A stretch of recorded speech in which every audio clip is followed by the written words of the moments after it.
Guys, Moon here, and I'm back with part 2 of my previous video. As I said, I'm doing this in parts because it's a movie. If you remember last time, I was critiquing the Lion Guard movie. That may make you think that I don't like the Lion Guard, but even though I'm critiquing it, I love the Lion Guard. It's just critiquing things you love is fun, so yeah. Let's keep going. Janja! Janja! Back where we left off. Let's eat it! I'm starvulated! Yes, I get that they're hungry, but hyenas are not omnivores. They are complete carnivores. Their bodies aren't made to digest fruits. They're only made to digest meat and meat-related things. So yeah, that kind of makes sense why they would want to eat it, but they shouldn't. Even if they could get it. You take me for a vegetarian? I want something nice and meaty for lunch. Something... Huh? Where to go? Why would a butterfly be in the outlands? The outlands are completely bare. Well, there are some watering holes, but beyond that, there's no food, and there are no flowers, so the butterfly can't get nectar. So why would there be a butterfly in the outlands? Is it just for comedic effect for this one scene? Probably. What? What's so funny? What are you laughing at? Tell me! Stupid fur brains. Look. A honey badger. Now, we know for the whole series that Bunga is a honey badger, but he's blue. And yes, again, this is a cartoon movie meant for children, so it makes sense. It just was kind of confusing to me at first. That's my idea of a delightful lunch. Chungu, cheesy, bring him to me. I never understood their names. Cheesy and Chungu? What kind of names are those? Who would name their offspring Cheesy and Chungu? That doesn't make any sense to me. Never did. Also, Janja, if you want the honey badger, then go get him yourself.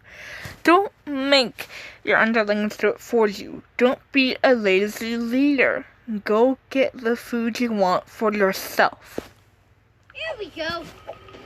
Hey, kabisa. Bunga, heads up!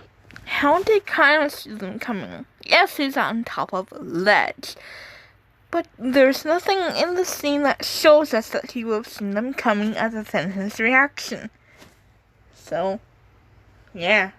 Relax, Kion. Remember, Hakuna! Tunnel? Get out of there, Bunga! Okay, hyena. You want to see what this honey badger's made of? I'll show Why you is his what nose I'm so made of. big? Hey, let me go so I can show that other guy what I'm made of. Hyenas, put Bunga down. Pick on somebody your own size. Kion! You want the honey badger? Come and get him. Let him go. Yeah, Cheesy thinks he's so intimidating and scary, yet he's not. Never really has been. Hyenas don't want any trouble with my dad. Oh, like how you'd get into trouble if you came into the outland. Kion? He's too afraid to come down here. Yeah, fraidy cat, fraidy That's cat. just plain mean. He's a cub. Right, yeah, fun's over. Janja needs his lunch. Lunch? No! Here's the first time we hear the roar. Get ready. Yep, that's a roar, alright. She is making the ground shake.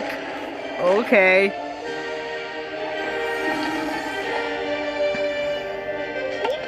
See ya, hyena.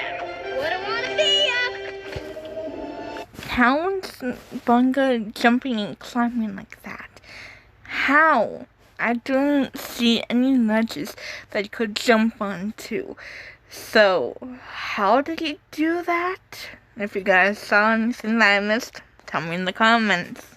Hey, the kabisa. What was that? There goes the mark. Tsukasama! Kion, how'd you roar like that? I don't know, Bunga.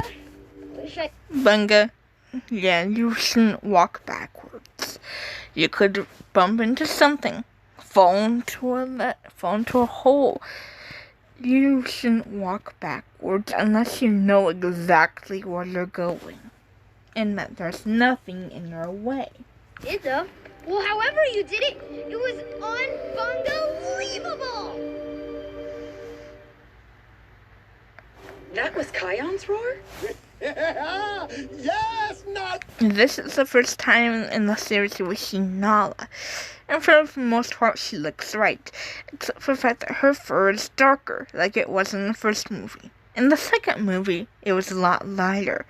That's canonically the shade I think her fur should be, and her eyes are totally supposed to be blue, not green-blue.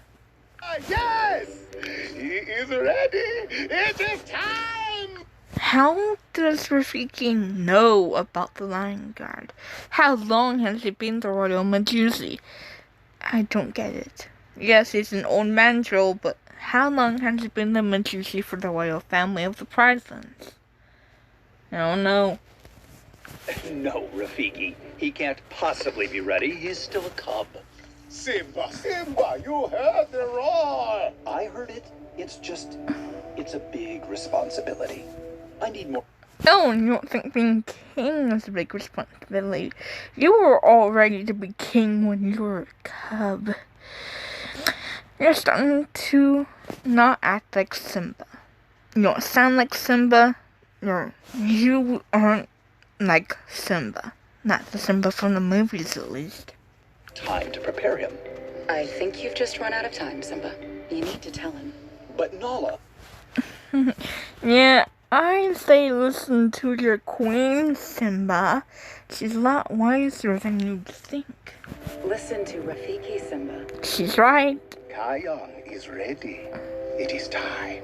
Time for what? Where'd you come from? What's going on? I know all about that mushy stuff. Well, it's not that, Kion. No, most definitely not that. We have heard your roar. Yes? Yeah, it was, kind of different today. Different to say. And this is something that I noticed a lot of people used to point out. Kion has spots on his legs, even though no other lion in the pride does. Yes, it could just be a design choice.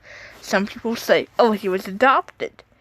We don't have any proof as to that. Other than his design, I don't see any way Kion could be adopted. Plus, he refers to Kiara as his sister. Well, not right then, but not in the movie, but yeah. And she refers to him as her little brother. Not little half-brother, step-brother, or acts like he's adopted in any way, shape, or form. So yeah, I think Kion's most certainly Simba and Nala's biological cub. It is more than different. It is the roar of the elders. When you use it, the great lions of the Pride Lands past roar with you. What? You mean that's what happened to my roar? Yeah, lions in the sky, I saw that. The roar of the elders is a great gift, Kion. It will make you the fiercest animal in the Pride Land.